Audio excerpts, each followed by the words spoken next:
Well, here we are again today, folks. This is Brother Peter with tidbits from the Word. Last time we were in here in the Bible, we were in John chapter 3. And we can travel all over the Bible. That's fun. Traveling all over the Bible is like taking a trip around the world. You can stop at anybody's doorstep. And we stopped at the doorstep of chapter 3 today. And we talked about Nicodemus meeting Jesus, coming along, and Jesus telling him he must be born again. And Nicodemus being a grown man and being a leader of the Jews, and he didn't understand what Jesus was saying. And we see that Jesus had told him, first you must be born by flesh, and then you must be born of the Spirit. And he went on, and then he told Nicodemus that his Father, God, loved the world so much that he sent him down here, Jesus down here, his only begotten Son, to die on the cross, to shed his blood, to take Nicodemus' sin away. And then we got over here to where he said, for God sent not his Son, verse 17, in the world to condemn the world, but that the world through him might be saved. He didn't come down to condemn us. Jesus is not standing in heaven with a big hammer waiting to condemn you. Every time you make a move or think a thought or do something, he hits you squish with a big hammer.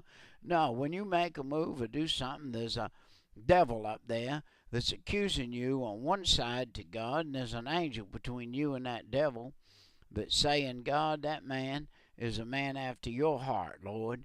And what he just did with his body, he didn't mean to do it. And he's trying to bring his body under subjection. And he loves you, and he's working at it. But the devil looks at what you do with your body and casts stones at you continually in front of God. And because of that, we've got a big battle going on. There's always a battle that you don't see. It's called the unseen battle. The devil's in an unseen battle all the time against you, accusing you before the throne of God. Verse 18, he that believeth on him is not condemned, but he that believeth not is condemned already, because he hath not believed in the name of the only begotten Son of God. Now, I'm going to surprise some of you a little bit, and I'm going to tell you that the drinking, the swearing, the running around with women, the smoking, all the things that you do is not what sends you to hell. What sends you to hell is unbelief. All those things that you do is because you don't believe, and because you don't believe, they're results. They're like the results of cancer is something falling off or something being eaten up. And so they're the results of sin, those things that you do. And he's saying that what condemns you is that you hadn't believed, because once you believe, those things will start changing. They will start changing immediately. And I can tell you this, when I got saved, immediately, the first thing left me was alcohol. Very first thing. And from that day to this, since 1972, November 5th, I haven't took a drink, nor wanted to drink, and God delivered me from that, and I was a full-fledged alcoholic. All right, let's finish this. All right, is not condemned. He that believeth in the name of the Lord and the only begotten Son of God. And this is the commemoration that light came into the world, but men loved darkness rather than light, because their deeds were evil. For every one that doeth evil hateth the light, neither cometh to the light, lest his deeds should be reproved. Now, a man doesn't go down and rob a bank and then go to the police station, throw his hands up and say, I just robbed that bank down there. No, he goes and hides. He gets as far under the covers as he can get her out of the way. And he'll go so far as to steal somebody else's car so he won't get even caught in his own car. And so nobody wants to come to the light. When Jesus comes on board and he comes to you, he reveals the light. And when he reveals the light, that makes the sin show up, and then you get, that's what's called conviction. And when you get convicted, it's time for you to snap up and start listening to God.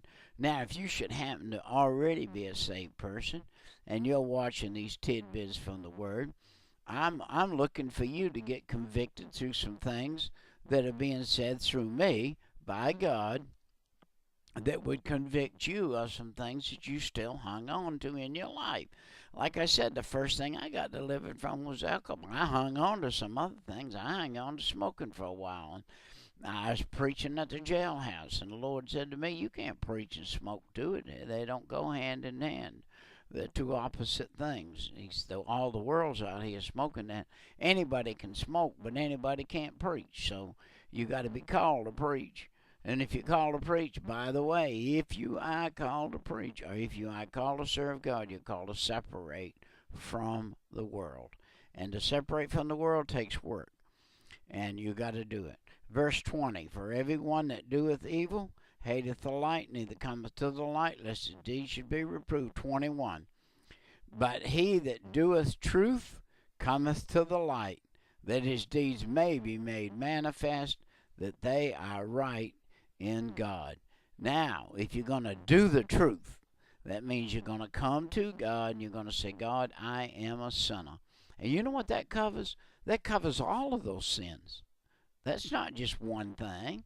That covers all of the sins. And you know what God said?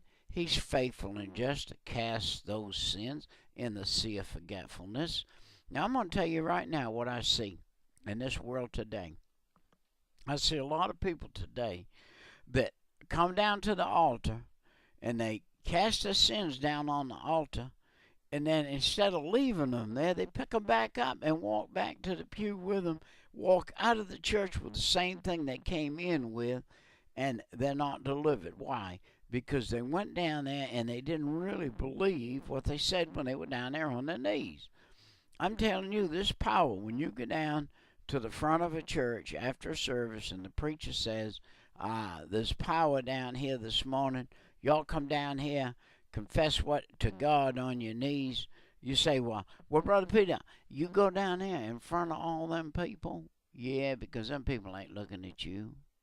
Them people are standing in the pew saying, "I need to go down there too, but I ain't going to." And so you got the nerve to go down there. And you might be the leader, by the way. You may be the one to go down there and trigger somebody else to go down that's just been waiting, saying, "If somebody goes down, I'm going down." But I'm telling you what, that when you go down there and you get free and you walk out of that church and it's dinner time and you go somewhere and eat, you eat free and happy. But that person that walks out of that church that said, "I should have gone down there and I didn't," when they go eat dinner, they're troubled. When they lay down at night in that bed, they're troubled. By the way, if you go down there on Sunday morning and you pray and you leave your burden with the Lord, there's a good chance you're going to be back Sunday night and you're going to be there Wednesday night. And that person that walked out of there and didn't go down front, didn't do what God told them to do, can't even come back Sunday night because they're faced with their own problem and they're afraid they're going to get drawed again and they may end up going down there. And the Bible said that's why they don't come to the light, because their deeds would be reproved, and they're satisfied with the unrighteousness that they've maintained in a life that's supposed to be righteous. Now, I'm talking to some of you out there that the preacher said the other night, he said, one good thing about Sunday night meetings? He said, maybe they're so good because so many of the hypocrites ain't here. Well, do you know doesn't seem like a very good saying, but on the other hand, it is a good saying. And because he said it, he kind of backed up on it and felt kind of bad about saying it. But on the other hand, it was a true statement that he said that we do have some good Sunday night meetings, and those Sunday night meetings are good because we have a freedom there that is good, and that freedom is watching over us. And I can't see my time, but I think I'm still on. Anyway, if you can't come back, like I say, on Sunday night, then you need to work on that. And if you work on it, then you'll be able to get back in when you're supposed